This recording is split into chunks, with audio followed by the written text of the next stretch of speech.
Sin inverse of minus x equals to minus sin inverse x when x lies in between minus 1 and 1. This we can write like this type also. Modulus of x is less than or equals to 1. The meaning is simple. And here we can write modulus of x is greater than or equals to 0. And here we can write modulus of x is greater than or equals to. Sometimes the books are in the exam, instead of this interval, simply they will give this.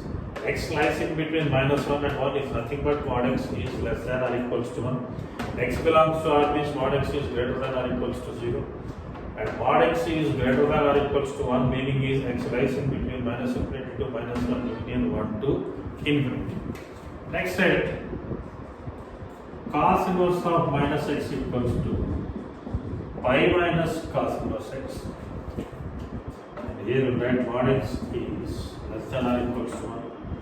Next, cot inverse minus x equals to pi minus cot inverse x.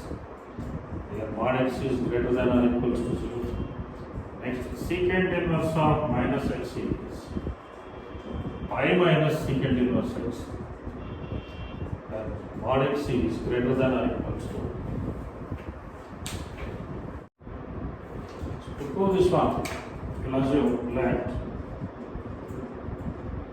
sin inverse of minus x equals to some theta. That implies, according to definition of inverse, minus x can be taken as sin theta. That implies x equals to minus sin theta.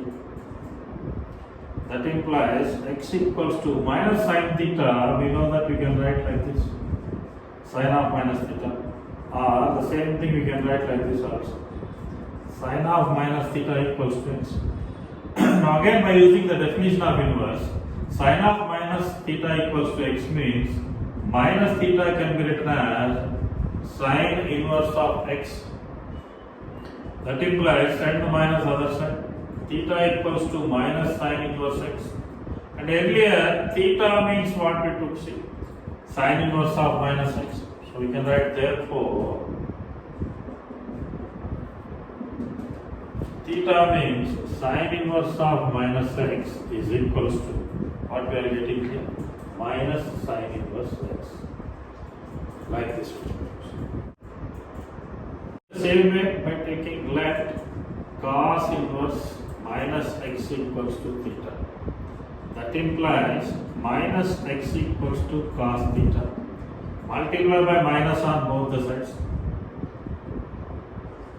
Then we will get x is equals to minus cos theta.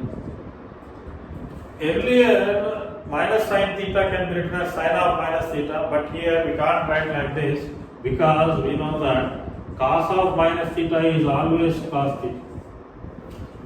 Then what we will do, then we will write this one as cos of 180 minus theta. So cos of 180 minus theta you will write this. Cos of 180 minus theta is negative 1. So from this, we can write in this way also, or the same notation. Cos of pi minus theta equals to x. By the definition of inverse, pi minus theta equals to cos inverse of x.